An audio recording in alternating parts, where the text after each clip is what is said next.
Let me get to our guest, Aaron Rice, Director, Mississippi Justice Insitute.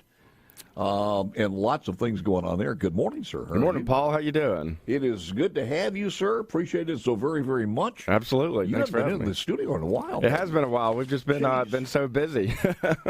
Well, and I thank you for coming in. You got two things here that I want before we get to anything else, and I mean these are pretty big deals.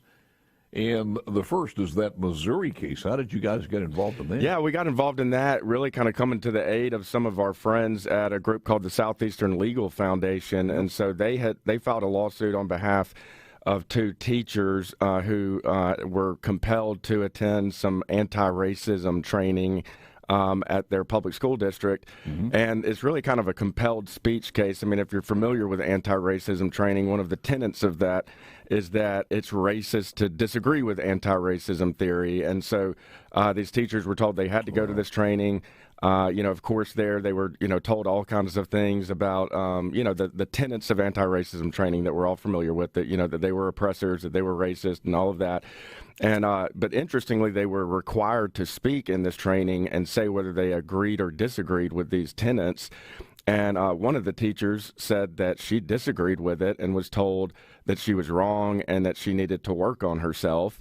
And of course, kind of labeled a racism because, again, it's considered racist to disagree with anti-racist theory. And so another teacher just went along, even though she disagreed with it, and said that she agreed with all of these things. And so the Southeastern Legal Foundation filed a lawsuit on behalf of those teachers. Where we come in, and it gets worse, Paul, is that the federal judge in Missouri threw that case out of court, and not only did he throw it out, but he ordered the public school teachers to pay nearly $300,000 in attorney's fees to the government for bringing that case. And so they have appealed it to the Eighth Circuit Court of Appeals, and that's where we stepped in and got involved, too, to help our friends at the Southeastern Legal Foundation. And so we filed a brief on appeal supporting the position of these teachers, first of all arguing that the district court should be reversed. They should go back down to the trial court and have their day in court on their claims. But second of all, that they certainly should not be required to pay nearly $300,000 in attorney's fees to the government for having brought this. So that the whole thing really chills the speech of these teachers. But this $300,000 attorney's fee award is really a shot across the bow that sends the message that nobody else should ever push back on this, DEI and anti-racism training in schools. Yeah. Even in the local high schools or elementary schools. Yeah, absolutely. We hear people who say that doesn't happen in Mississippi, and then as soon as it happens, we get a lot of people who said, yeah, it's happening in our state. As a matter of fact, we had a gentleman on the air not that long ago said it was happening up in the northern part of the state. Yeah, I think transparency is going to be an issue that we're going to need to work on in Mississippi, because it's like you said, right now so much of it is word of mouth, and it's hard to really get verification on exactly what is being taught. Here's what I was looking for here, thumbing through this while you're talking, because I think it fits in here. There was a new poll out there, and I don't even know if Democrats look at polls anymore that they don't like. They're so tied to those small fractions or those small demos like the LGBTQ, the trans units and everything else that they don't waver from that at all. But trends in polling from the last 5 years are showing that Americans are becoming more conservative in their opinions on transgenderism and other related issues such as what you just talked about. Pew Research has reported a noticeable increase in their results of Americans expressing agreement that a person's gender is determined by their sex at birth. You wouldn't think this would be a story a few years ago. Yeah, it's been very interesting to see how quickly all of this has taken form. And are you amazed at how much power these small groups have?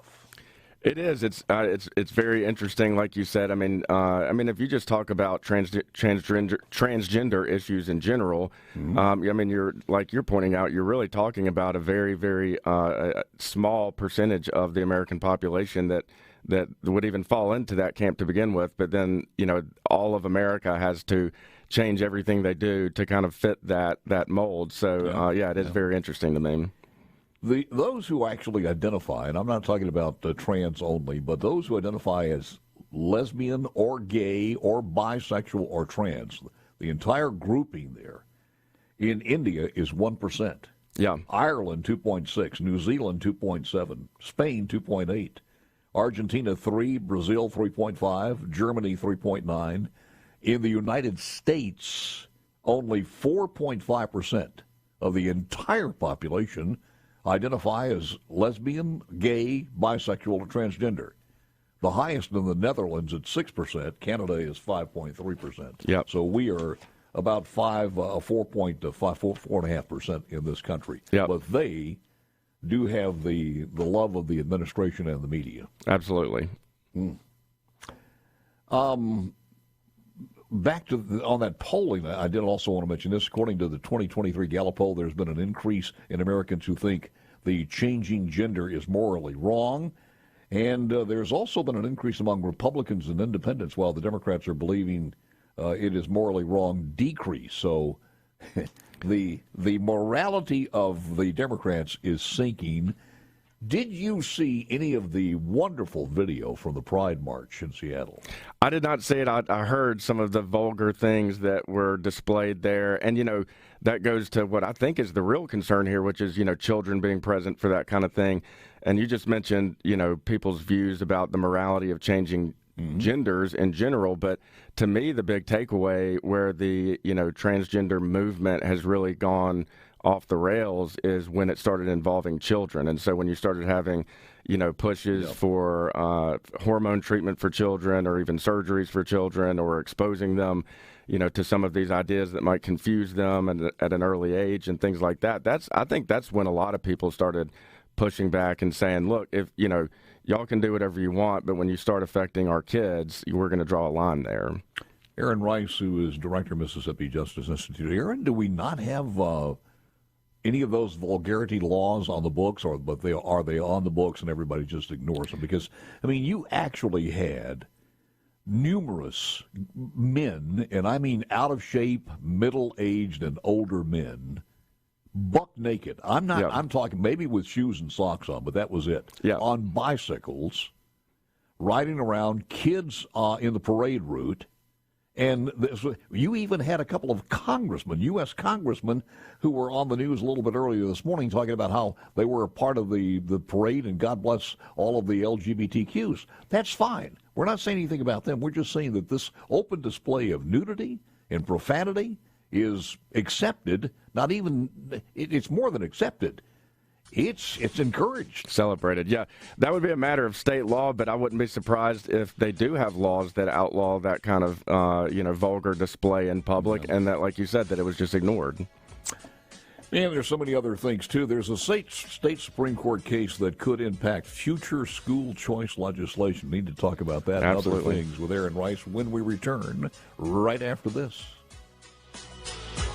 I was listening earlier this morning, and Aaron Rice is my guest, director of Mississippi Justice Insitute. We talk about books on the law, laws on the books, and also talk about things like verbiage used by the media and what they go after, what they don't go after. But this mass shooting thing is driving me crazy because about every shooting they want to quantify as mass shooting, they do. Whether it's 2 people or 10 people, whether it's 4 people shot, nobody dies, or if 1 person dies. It just goes over and over. A mass shooting is a crime in which an attacker kills or injures multiple individuals simultaneously using a firearm. So it's much like what is an assault rifle. It's subjective to whatever you want to say it is. But I'm looking at one of the articles out there. They never cover mass shootings. For instance, on Memorial Day weekend in the city of Memphis, 15 people got shot. 1 died as a result of that. That was not counted. 154 homicides this year in Memphis. You had 8 people shot, 3 of them fatally, 4:30 this morning, or yesterday morning, Kansas City, Missouri. And then you go on to Chicago, and in Chicago, they had 75 people shot over the weekend, 14 fatally. That's not counted in their mass shootings. So it's just aggravating to understand that we've been let down by the media and how important and honest, uncorrupt media is to this country. Yeah. Always has been. And they have a vital part to play in our freedoms, and they have abdicated that responsibility, and it's sad. We have a case that you guys have a case that it's in the state Supreme Court, and tell me about that and how it affects school choice in the future. Absolutely. This is another case that we've gotten involved in while an appeal is pending, and so this case is called the Parents for Public Schools versus the Mississippi Department of Finance and Administration. And what it involves is that the state appropriated some federal COVID relief funds, some ARPA funds, to some private schools that were impacted by COVID and needed to, update their infrastructure to prevent, transmission and things like that.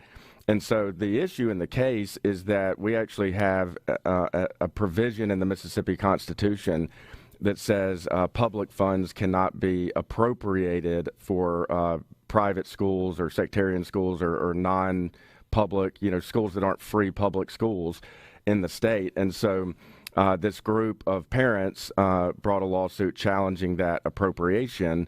And there's an argument there in that case about whether this appropriation really runs afoul of the Mississippi constitutional provision because it was really federal dollars, not state dollars, and things like that. But that's not really the concern that we have, and why we're getting involved. The concern we have is that what seems to be getting lost in the case is that even if that aid to the schools, did run afoul of the Mississippi Constitution, one thing that does not violate the Constitution is if the state doesn't appropriate money directly to private schools, but instead provides aid to students who then spend that public money at a private school. So, for example, just a backpack type school choice law is what a lot of people call it. You give the money to the kid, it goes in their backpack. Wherever the kid goes, they can spend that money. And so our concern is that if we were to pass school choice legislation in the future, that it might be impacted by this case if this case is not clear that, when the Mississippi Supreme Court issues its final opinion in this case, that, aid to students does not violate the Mississippi Constitution. And so we filed a brief with the Mississippi Supreme Court making that argument and saying, regardless of how you rule on these, federal ARPA funds and how they were appropriated, you need to make clear in your ruling that, aid can be provided to students who then spend that money at private schools. Is that going to make it any easier as far as the legislature is concerned in the future? It will, but rather than making it easier, the real goal is to make sure it's not precluded. So we want to make sure that if the legislature does decide in the future to pass some school choice legislation, it is not hindered by this Mississippi Supreme Court case that is pending right now, and maybe that opinion coming out and making it unclear as to whether the legislature could provide aid directly to students. And so we want the court to be clear that even if it does strike down this appropriation of federal funds, it makes clear that if the state wants to provide money directly to students, it can do that. It's going to be interesting, and I don't think you've had some states, I think Kansas and a couple of other ones, Florida and several other states, are all moving towards school choice. Yep.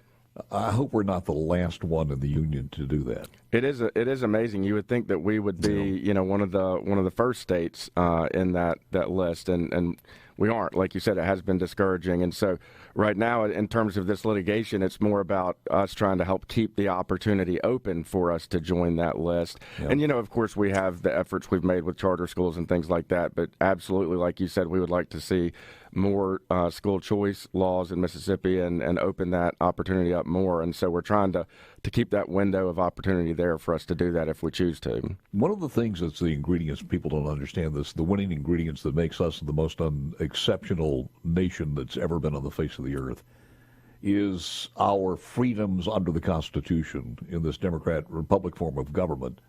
And when you start looking at that, capitalism is the best because it has competition. And competition jives with the law of the earth in just the strongest survive. Yeah. And that's basically excluded in the socialistic form of what we have in public schools out there. Yeah. Anytime you have a monopoly, as what you're saying, you're going to have poor quality, and you're going to have, it's going to cost more and all of that. And when you open up, opportunity for other people to offer a service and to make sure that they can serve customers or students or parents better, then you're going to have better results. Anytime you have that competition, it's an antiseptic to failure, and it helps every man, woman, and child, from the parents to the kids in school, regardless of what their ethnicity or gender happens to be. Absolutely. But the most disappointing thing is that we haven't moved forward on this one with a Republican majority in the House and Senate. Yeah. And in the governor's office. Yep. And if it doesn't happen now, it's certainly not going to happen when you have some Democrats come in or retain leadership in the future. Hopefully, that'll be a long time. What else is going on?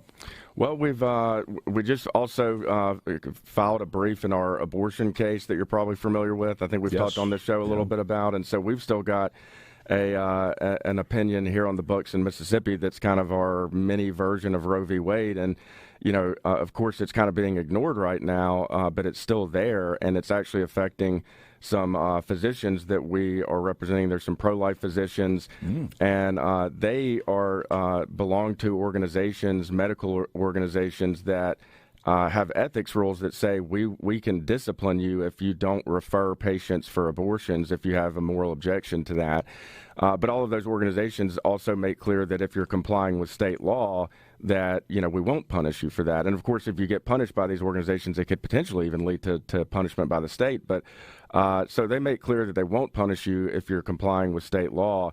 But it's actually not clear what the status of the law in Mississippi is, because we've got a statute that says elective abortion is illegal, but we still actually have this old Mississippi Supreme Court case that says abortion is a constitutional right under the Mississippi Constitution.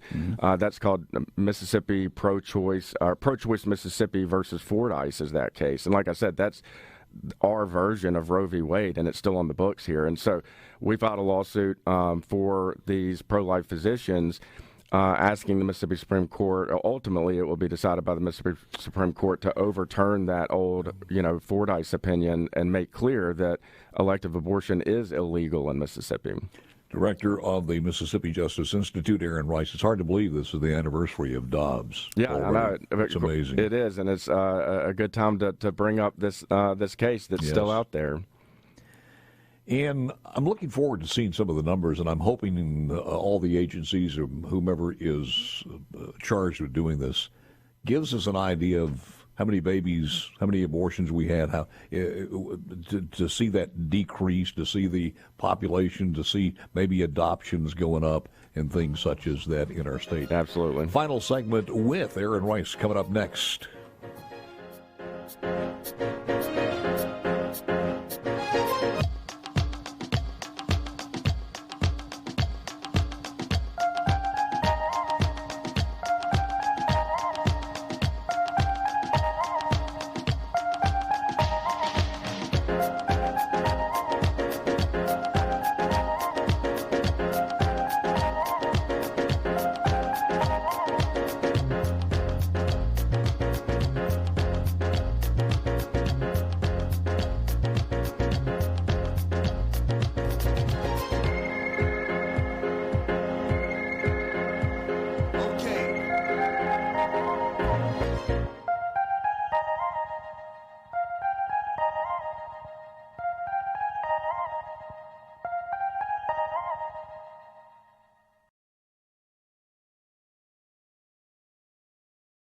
Some people wondering whose accent would change the most, Caldwell or Aaron Rice, after a long association. But I haven't detected too much as far as the accent in British in your way. So. Yeah, I don't think mine has changed yet, but I don't know.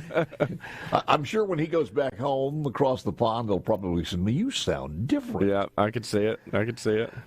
Just a quick mention on this one. We had State Auditor Shad White on last week, and we were talking about the millions of dollars spent in diversity training at our universities. No avenue for involvement in that? Avenue for involvement from us? Yeah. It's interesting. We actually did a similar thing to Auditor White. I think this was back in 2018. We sent some public records requests to the universities to get that same kind of information. We probably couldn't compel them to give us as much as the auditor could under state law, but we got some public records, and we did a report. This was, I think we probably published it in 2019, and it was about higher education in general, but we had, excuse me, a section in that report that dealt with, this DEI spending by the universities and kind of, so we were kind of a canary in the coal mine on that, talking about that as early as 2018 and 2019 about how much of our state dollars were going to this, DEI work at universities. In terms of legal involvement, I'd have to think about it. I don't know off the top of my head.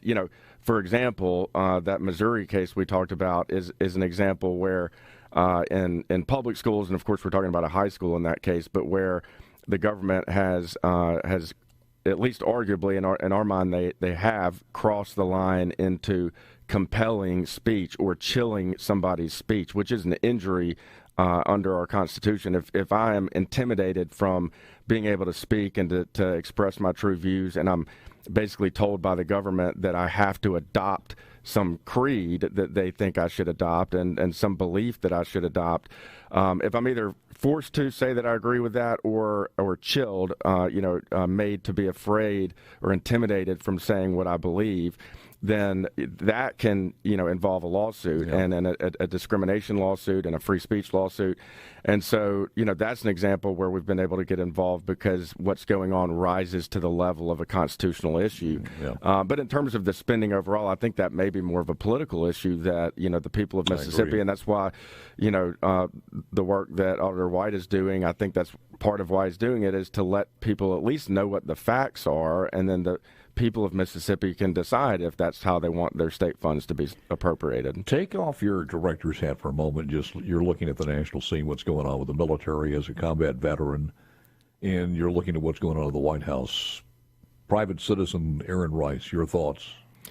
Just in general, are we talking about Ukraine, or are we talking about general? I'm talking about Hunter Biden and all the things that are going on, especially with the sanctity, what we deserve and should expect from the FBI and the Justice Department. Yeah, well, I'll just speak more generally that I think what you're driving at, that, when I was in the Marine Corps and serving overseas and all of that kind of thing, you need to have the faith and trust in your institutions in general, and that goes from the president, who's the commander in chief, on down, and that's what drives recruitment in the military, is that you have young men and women who believe in our institutions, believe in our country and our way of life, and are willing to stand up and fight for that. And so, just in general, we need to have strong institutions. We need to have, good leaders and all of that in order for us to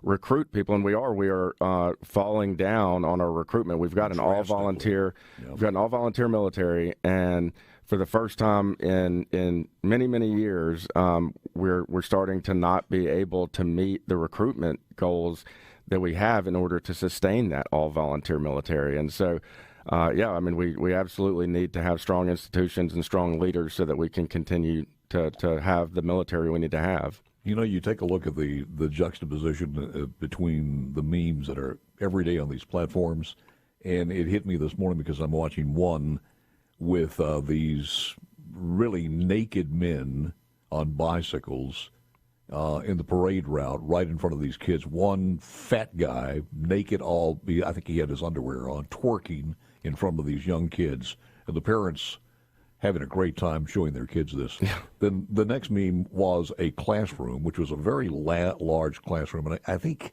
probably the age was somewhere around maybe, I don't know, 10 to 12-year-old Chinese students, all at the same time going through the practice of how to break down a pistol and put it back together. That is quite the juxtaposition. That is juxtaposition, isn't it? It absolutely is. Aaron, it's always a pleasure having you. Good talking to you, Gallo. Thanks for having me. Appreciate it more. If you want more information, go to MississippiJustice.org. Good work, guys. Back with more Roger Winker, 8:05.